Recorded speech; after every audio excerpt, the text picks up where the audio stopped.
In this video lecture, we are going to begin by looking at the criteria for establishing cause and effect. There are three requirements for establishing causality. The first is that there's an individual association, that the association between the cause and effect can be identified in individuals. The second is that there's a temporal alignment, meaning that the cause happens before the effect. And the third is that altering the cause will alter the effect. Using cigarettes and lung cancer, let's go through the process, go through the sequence in establishing cause and effect. When we look at the population level, we do notice that men who started mass consuming cigarettes decades before women also had rates of lung cancer decades before women. So this is a group association that starts people thinking about the relationship between smoking and lung cancer. Looking at the two data graphs on this slide, on the left, figure 4, we have the age-adjusted cancer death rates among men for selected cancers, 1930 to 1999. I know that there are many cancers described here, but we are going to focus on lung and bronchus. And figure 5 on the right is the annual age-adjusted cancer death rates among females for selected cancer types, 1930 to 1999. Now, looking at these two graphs, what you might notice, or what I notice, is on the left that the yellow lung and bronchus plot is very steep and very high. This is looking at how many men died each year from lung cancer. And you can notice, if you look at when it started to climb, it started to climb here, say in the 1930s, late 1930s, 40s, and it finally peaked here in 1990, 1992. If you look at women, the rate really didn't start to increase until maybe the 60s, 1960. Women did not smoke at the same rate as men in the early 20s, 30s, and 40s. It wasn't until the late 40s, early 50s that it became more fashionable for women to smoke. And you can see the delay in the death rates from lung cancer as opposed to men.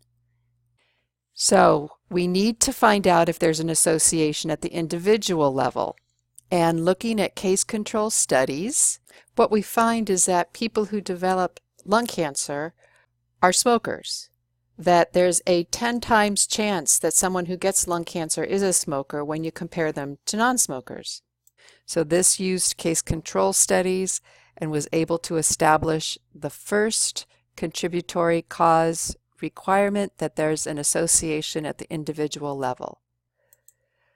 The next criteria is that there's a temporal alignment, meaning that the cause happens before the effect. And cohort studies looked at people who didn't have lung cancer, followed them over time, and then found that those that smoked regularly had a 10 times greater chance of developing lung cancer than those that didn't smoke. So again, the cohort study is very important in terms of establishing this temporal alignment requirement. The third criteria is that altering the cause alters the effect. With random controlled trials, we can allocate individuals by chance to be exposed and not to be exposed. Now, this is how you would establish altering the cause alters the effect. However, with things like cigarette smoking, and quite often in public health, it's difficult to conduct random controlled trials because it might not be ethical. For example, if you suspect that cigarette smoking causes cancer, it would be unethical to expose someone to cigarette smoke. So we have certain natural experiments that can be done looking at people who have quit smoking to see how that greatly reduces their risk of developing lung cancer. So trying to pull it all together, we have a hypothesis from our group association looking at population and ecological studies. Case control studies will help to provide evidence in the requirement of the individual association. We can then move to cohort studies where we look at people over time to determine if there's a temporal effect where the cause precedes the effect.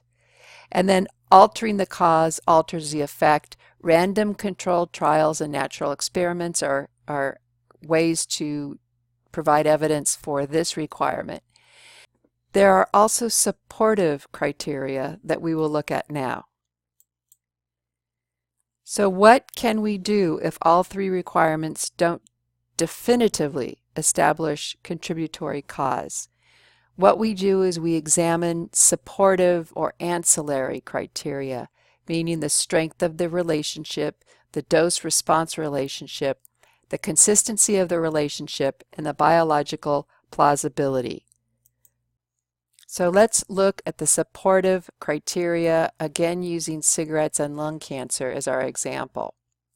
So with the strength of the relationship, we know that the relative risk is large and substantial. So people who smoke are at 10 times the probability of developing lung cancer than non-smokers. So there is a very strong relationship between cigarettes and lung cancer.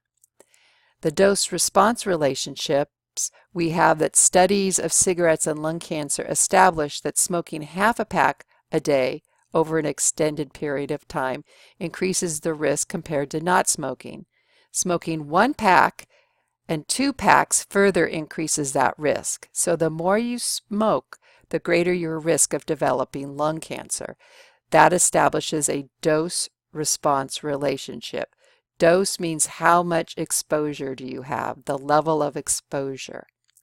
The third is the consistency of relationship, and we know that there have been many, just hundreds of thousands of studies of different people in different locations, and it consistently establishes the relationship between cigarettes and lung cancer. In terms of the biological plausibility, we know that the carcinogens in cigarette smoke come in direct contact with individuals' lung tissue, and we're beginning to understand better the mechanisms for the development of lung cancer. So in terms of is it biologically possible that cigarette smoking causes lung cancer? The answer is yes.